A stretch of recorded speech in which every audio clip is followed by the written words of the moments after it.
Hello అండి, నా పేరు సురేష్ అండి. ఈరోజు మన బిగినర్స్ ప్లేలిస్ట్లో వైల్ లూప్ మీద కొన్ని ఎగ్జాంపుల్స్ మీకు చెప్తానండి. సో చెప్పే ముందు ఇంతకుముందు చేసిన వీడియోలో మనం ఒక ఎగ్జాంపుల్ యూజ్ చేసాం కదండి. ఆ ఎగ్జాంపుల్ని మళ్ళీ ఒకసారి చెప్పుకుందామండి. చెప్పుకుని ఆ తర్వాత ఇంకొక ఎగ్జాంపుల్ చెప్తానండి. ఓకే అండి. సో ఏం చేసామండి, కౌంట్ అనేది ఒక వేరియబుల్ తీసుకున్నాము. ఆ వేరియబుల్కి 1 డిఫైన్ చేసామండి. 1 చేసిన తర్వాత వైల్ లూప్ రాసాము. వైల్ లూప్లో ఆ కౌంట్ని ఎప్పుడు వరకు వైల్ లూప్లో రన్ అవ్వాలి అంటానికి మనం ఏం చేసాము, less than or equal to 10 వరకు, అంటే 10 వచ్చి కౌంట్ ఏదైతే ఉందో కౌంట్ వాల్యూ 10 అయ్యే వరకు రన్ అవ్వాలని చెప్పేసి రాస్తున్నామండి. కౌంట్ వాల్యూ 10 అయ్యే వరకు. ఓకే. సో అయిన తర్వాత ఎంటర్ చేసి దాని తర్వాత ప్రింట్ రాసాం. ఒక స్ట్రింగ్ని ప్రింట్ చేసాం. ఆ స్ట్రింగ్ నేమ్ వచ్చి పైథాన్ అని పెట్టామండి. దాని తర్వాత ఏం చేసామండి, ఈ కౌంట్ని మనకి 10 వరకు ఇంక్రిమెంట్ అయ్యేలాగా count equal to count plus 1 అని పెట్టాం. ఓకే. ఇలా పెట్టి రన్ చేస్తే మనకి 10 టైమ్స్ పైథాన్ రన్ అయ్యింది అనమాట. సో ఇంకొక ఎగ్జాంపుల్ చెప్తానండి. ఇక్కడ మీకు ఇంకో ఎగ్జాంపుల్ ఏంటంటే, ఈసారి మనం ఏం చేద్దామంటే 1 నుంచి 10 నెంబర్స్ వరకు యాడింగ్ చేసేద్దామండి. అంటే 1 + 2 + 3 + 4 + 5 అలా యాడ్ చేసేద్దాం. ఓకే. సో అలా 10 వరకు యాడ్ చేసి సమ్ రిజల్ట్ కింద తీసుకుందామండి. ఓకే. సో ఫస్ట్ మనం అది రాసే ముందు మనకి ఏం కావాలండి, సో 1 నుంచి 10 నెంబర్స్ ఖచ్చితంగా వైల్ లూప్లో తిరగాలి అని అంటే మనకి కౌంట్ అనేది ఖచ్చితంగా ఉండాలండి. అంతే కదండి. సో కౌంట్ అని ఆల్రెడీ పైన యూజ్ చేసాం కదండి, అదే యూజ్ చేసాం అనుకో మళ్ళీ అదే ఆ వాల్యూవే తీసుకుంటుంది. అందుకని కౌంట్ ఈజ్ ఈక్వల్ టు 1 అని రాశానండి. కౌంట్ ఈజ్ ఈక్వల్ టు 1 అని చెప్పి 1 అని పెడదామండి. ఓకే. సో 1 కింద చేశానండి కౌంట్ని. ఓకే. తర్వాత వైల్ లూప్ కావాలి మనకు ఖచ్చితంగా. వైల్ లూప్లో count 1 less than equal to పెట్టినా పర్లా పెట్టకపోయినా పర్లా. ఓకే. సో 10 అని చెప్పి రాస్తున్నానండి. ఫైన్. 10 అని చెప్పేసి రాశాను. తర్వాత మనకు కావాల్సింది ఏంటంటే ఈ కౌంట్ని ఇంక్రిమెంట్ చేయాలి 10 వరకు. అంతే కదండి. 10 వరకు ఇంక్రిమెంట్ చేయాలంటే count equal to count plus 1 అంటే ప్రతిదానికి ఇంక్రిమెంట్ అవుద్ది. సో ఇక్కడ మనకి తేలంది ఏంటంటే, మనకి ఇప్పటి వరకు తేలంది మనం యాడ్ చేసిన కౌంట్ ఏదైతే ఉంటుందో ఆ టోటల్ ఎక్కడ పెట్టుకోవాలి, ఎలా రాయాలి, ఆ టోటల్ని ఎలా చేయాలి. ఇప్పుడు నెంబర్స్ అయితే 1 నుంచి 10 వరకు తిరుగుతున్నాయి. సో 1 నుంచి 10 వరకు తిరిగినప్పుడు మరి నేను ఆ వాల్యూస్ని అన్నిటినీ కూడా టోటల్ ఎలా చేయాలి అని ఆలోచన రావాలండి. సో దానికి ఏం చేయాలంటే మనం ఒక టోటల్ని ఎక్కడొక్కడ సేవ్ చేసుకోవాలండి. ఎందుకంటే మనకి వైల్ లూప్లో ఫస్ట్ ఏం వస్తుందండి, చెక్ చేసుకున్నప్పుడు కౌంట్ అనే వాల్యూ ఏదైతే ఉంటుందో 1 ఉంటుందండి మనకి. అవును కదండి. సో 1ని యూజ్ చేసుకోవాలి ఫస్ట్. తర్వాత ఏమొస్తుందండి, నెక్స్ట్ లూప్ తిరిగినప్పుడు 2 వస్తుంది. 2ని యూజ్ చేసుకోవాలి. అంటే ఫస్ట్ వచ్చినప్పుడు 1 వచ్చింది, సెకండ్ వచ్చినప్పుడు 2 వస్తుంది. సో 2 1 3 అయింది టోటల్. ఈ 3ని తీసుకెళ్ళి ఎక్కడొక్కడ సేవ్ చేయాలి కదండి. ఆ సేవ్ చేయడానికి ఇంకొక వేరియబుల్కి మనం 0ని అసైన్ చేయాలన్నమాట అండి. అంటే ఎందుకంటే చూడండి, టోటల్ ఈక్వల్ టు 0 అని అసైన్ చేస్తాం. ప్రస్తుతానికి 0 ఏమి లేదు టోటల్లో. ఓకే. సో మన లూప్ తిరిగినప్పుడు ఫస్ట్ మనకి 1 వస్తుంది. అప్పుడు ఏం చేయాలంటే అండి, సో ఈ 1ని మనకి టోటల్లోకి యాడ్ చేసుకునేలాగా మనం రాసుకోవాలండి. ఎలా రాసుకోవాలంటే అండి, ఇక్కడ చూడండి, total equal to total plus count 1. ఎందుకంటే కౌంట్ 1 అనేది మనకి 1కి వస్తుందండి. ఫస్ట్ రౌండ్లో 1 వస్తుంది. ఫస్ట్ లూప్ తిరుగుతున్నప్పుడు 1 వస్తుందండి. 1 వచ్చింది కాబట్టి మనకి దాన్ని యాడ్ చేయమని చెప్పేసి అడుగుతున్నాం అనమాట. Total is equal to total plus count 1. టోటల్లోకి ఎంత నెంబర్ వస్తే అంతనే యాడ్ చేయమని చెప్పేసి అడిగాం అనమాట. ఓకే. దాని తర్వాత ఫైనల్గా మనం ప్రింట్ చేయాల్సింది ఏంటి అని అంటే, టోటల్ ఎక్కడ సేవ్ అవుతుందంటే టోటల్లో సేవ్ అవుతుంది. ఓకే. సో ఇది కొంచెం కన్ఫ్యూజన్గా ఉంటుందండి మీకు. సో ఆ కన్ఫ్యూజన్ దూరం చేయడానికి మీకు ఒకటి చెప్తానండి. అదేంటి అని అంటే, ఒక టూల్ ఉందండి. ఆ టూల్ ఏంటంటే మనకి చాలా వాటిల్లో ఎక్కువ ఉపయోగపడుతుందండి. ఎక్కడ తప్పు చేసామని కనిపెట్టచ్చు అనమాట. ఆ టూల్ నేమ్ ఏంటంటే డీబగ్గర్ అండి. డీబగ్గర్ అనమాట. ఈ డీబగ్గర్ అనేది పైచామ్ ఎవరైతే యూజ్ చేస్తున్నారో, పైచామ్ ఉంది కదండి, ఆ పైచామ్ ఎడిటర్ని ఎవరైతే యూజ్ చేస్తున్నారో అందులో యూజ్ చేసిన ప్రతి ఒక్కళ్ళకి డీబగ్గింగ్ అనేది ఆప్షన్ అందులోనే ఉంటుందండి. కానీ జూపిటర్ యూస్ చేసే వాళ్ళకి మనకి డీబగ్గింగ్ ఆప్షన్ ఉండదన్నమాట అండి. సో దీనికోసం మనం ఏం చేయాలంటే అండి, పైథాన్ వాళ్ళే ఇచ్చేది పైథాన్ ట్యూటర్ అని ఒకటి ఉందండి వెబ్సైట్. ఆ వెబ్సైట్లో మనం ఈ కోడ్ని డీబగ్గింగ్ చేసుకోవచ్చు అనమాట. ఎలా చేసుకోవచ్చో నేను చూపిస్తాను చూడండి. మీరు గూగుల్లోకి వెళ్ళి పైథాన్ ట్యూటర్ అని సెర్చ్ చేయండి. ఆ పైథాన్ ట్యూటర్ అని సెర్చ్ చేయగానే మీకు ఒక వెబ్సైట్ వస్తుందండి, pythontutor.com. దాంట్లో పైథాన్ కంపైలర్ అని ఉంది చూడండి. ఇక్కడ పైథాన్ కంపైలర్, ఈ కంపైలర్ని ఓపెన్ చేయండి. ఓపెన్ చేసి మీరు కింద ఇక్కడ చూడండి, రైట్ కోడ్ ఇన్ పైథాన్ 3.6 అని రాస్తుందండి. సో మీరు రాసిన ఏ కోడ్ అయితే ఉందో ఆ కోడ్ని కాపీ చేసి ఇందులో పేస్ట్ చేయండి. పేస్ట్ చేసి కింద చూడండి విజువలైజ్ ఎగ్జిక్యూషన్ అని ఉందండి. దీన్ని క్లిక్ చేస్తే మీకు చూడండి స్క్రీన్ ఎలా వస్తుందండి. మీకు కొంచెం ఈజీగా కనబడడం కోసం నేను జూమ్ చేస్తాను. ఇదిగోండి జూమ్ చేశాను.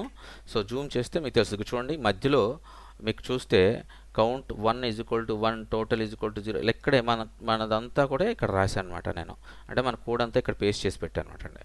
సో ఇప్పుడు మీరు దీంట్లో చూస్తే ఇక్కడ కింద మనకి green arrow mark, red arrow mark అని 2 ఉన్నాయండి. గ్రీన్ యారో మార్క్ ఏంటంటే లైన్ ఏదైతే ఎగ్జిక్యూట్ అవుతుందో ఆ లైన్ ఎదురుగా గ్రీన్ యారో మార్క్ వచ్చింది అనమాట అండి. అదే రెడ్ యారో మార్క్ ఏంటంటే ఏదైతే ఎగ్జిక్యూట్ అవ్వాలో ఆ రెడ్ యారో మార్క్ ఆ లైన్ ఎదురుగా ఉంటుంది అనమాట. జనరల్గా ప్రోగ్రామింగ్లో ఏంటంటే అండి, ఎప్పుడైనా సరే ప్రోగ్రామింగ్ స్టెప్ బై స్టెప్, అంటే ఫస్ట్ స్టెప్ ఏమైతే రాసామో అది ఎగ్జిక్యూట్ అవుతుందండి. సెకండ్ స్టెప్ ఏం రాసామో అది ఎగ్జిక్యూట్ అవుతుంది. థర్డ్ లైన్లో ఏం రాసామో అది ఎగ్జిక్యూట్ అవుతుందండి. ఫోర్త్ లైన్లో ఏం రాసామో అది ఎగ్జిక్యూట్ అవుతుంది. ఇక్కడ విషయం ఏంటంటే మనం రాసిన ఏదైతే స్టేట్మెంట్స్ ఉంటాయో, ఫంక్షన్స్ ఉంటాయో దాన్ని బేస్ చేసుకుని ఒక లైన్ నుంచి ఇంకొక లైన్కి జంప్ అవుతుంది అనమాట. మామూలుగా ఎటువంటి కండిషన్స్ రాయకుండా మనం ఈ లైన్లోకి జంప్ అవ్వాలి, ఆ లైన్లోకి జంప్ అవ్వాలి అని రాయకుండా డైరెక్ట్గా పైనుంచి కింద దాకా రాసుకుని వస్తే స్టెప్ బై స్టెప్, అంటే వరుస పెట్టే మనకి ఫంక్షన్స్ అన్నీ కూడా ఎగ్జిక్యూట్స్ అవుతాయి అనమాట అండి. ఓకే, సో ఇక్కడ మనం వైల్ లూప్ రాసామండి. వైల్ లూప్ ఎలా ఎగ్జిక్యూట్ అవుతుంది అనేది ఒక క్లియర్ పిక్చర్ ఇచ్చిద్ది అనమాట ఈ డీబగ్గర్. ఓకే, క్లియర్ పిక్చర్ అనమాట. మీకు చూడండి, మీరు గమనిస్తే మీకు తెలిసిపోతుంది. చూడండి ఇక్కడ నెక్స్ట్ బటన్ ఉంది. సో నెక్స్ట్ బటన్ క్లిక్ చేశాను. క్లిక్ చేసిన వెంటనే ఇక్కడ చూడండి, మీరు రైట్ సైడ్న గ్లోబల్ ఫ్రేమ్ అనే దగ్గర కౌంట్ అనేది కరెంట్ స్టేటస్ ఏంటంటే 1 అని ఉంది అని చూపిస్తుందండి. చూసారా? మళ్ళీ నెక్స్ట్ క్లిక్ అలాగే ఇక్కడ కూడా చూడండి, టాప్లో మనకి left side arrow mark, green arrow mark, red arrow mark ఉంది. గ్రీన్ యారో మార్క్ దగ్గర అది ఎగ్జిక్యూట్ అయిపోయింది అని అర్థం, రెడ్ యారో మార్క్ దగ్గర ఎగ్జిక్యూట్ కాలేదు అని అర్థం. ఇప్పుడు నెక్స్ట్ క్లిక్ చేసాం అనుకోండి, టోటల్ దగ్గర గ్రీన్ యారో మార్క్ వస్తుంది సెకండ్ లైన్లో. థర్డ్ లైన్లోకి ఎగ్జిక్యూట్ అవ్వడానికి రెడీగా ఉంది. సో ఇక్కడ ఫ్రేమ్స్ చూడండి, గ్లోబల్ ఫ్రేమ్స్ కౌంట్ అనేది 1 ఉందండి, టోటల్ అనేది 1 ఉంది. ఓకే, సో ఇక్కడ నెక్స్ట్ ఎగ్జిక్యూట్ చేస్తున్నాను. నెక్స్ట్ కొడితే మళ్ళీ అది రెడ్ అనేది చూసారంటే రెడ్ యారో మార్కు ఫోర్త్ లైన్లోకి వెళ్ళిందండి. సో గ్రీన్ అనేది ఎక్కడికి వెళ్ళిందండి? గ్రీన్ అనేది మనకి కండిషన్ని చెక్ చేసింది అనమాట. కండిషన్ ఏం చెక్ చేసింది? కౌంటు <10 ఉందా లేదా. కౌంట్ వాల్యూ ఎంత ఉందండి? 1 ఉంది. సో కాబట్టి మనకి ఎగ్జిక్యూషన్కి ప్రాబ్లం లేదని అర్థం అనమాట. ఓకే, సో నెక్స్ట్ క్లిక్ చేశాను. నెక్స్ట్ క్లిక్ చేయగానే మీకు చూడండి టోటల్ 1 అయిపోయింది. సరే, మనం ఏదైతే కౌంట్ తెచ్చుకున్నామో ఇక్కడ ఏం చేసామండి, ఫోర్త్ లైన్లో total equal to total plus count 1 అన్నామండి. మామూలుగా టోటల్ ఎంత ఉందండి? పైన 0 ఉంది. సో 0 = 0 + 1 ఎంత అవుతుందండి? అప్పుడు టోటల్ 1 అవుతుంది. అప్పుడు అందుకనే ఇక్కడ టోటల్ 1 కింద మన గ్లోబల్ ఫ్రేమ్లో చూపిస్తుందండి. ఓకే, సో మళ్ళీ నెక్స్ట్ క్లిక్ చేస్తున్నానండి. ఇప్పుడు కౌంట్ 2 అయిపోయిందండి. గమనించారా లేదా మీరు? సో కౌంట్ 2 ఎందుకు అయిపోయింది? మనకి కౌంట్లో కింద మనం ఏం చేస్తాము, కౌంట్ని సెల్ఫ్ ఇంక్రిమెంట్ చేస్తామండి. ఎలా ఇంక్రిమెంట్ చేస్తాము? సో కౌంట్ 1 = 1 ఉంది మనకి కౌంట్ అనేది. సో 1 + 1 2 అయింది. ఇదిగోండి 2 వచ్చింది. చూసారా? 1 + 1, ఎందుకంటే డిఫాల్ట్గా మనకి ఫస్ట్ లైన్లో కౌంట్ = 1 ఉందండి. సో 1 మీరు ఫిఫ్త్ లైన్ చూస్తే కౌంట్ గ్రీన్లో యారో మార్క్ ఎదురుగా ఉన్న ఫిఫ్త్ లైన్ చూస్తే సో 1 = 1 + 1 అంటే 1 అంటే కౌంట్ 1 కదండి. కౌంట్ 1 ఎంత అండి? 1.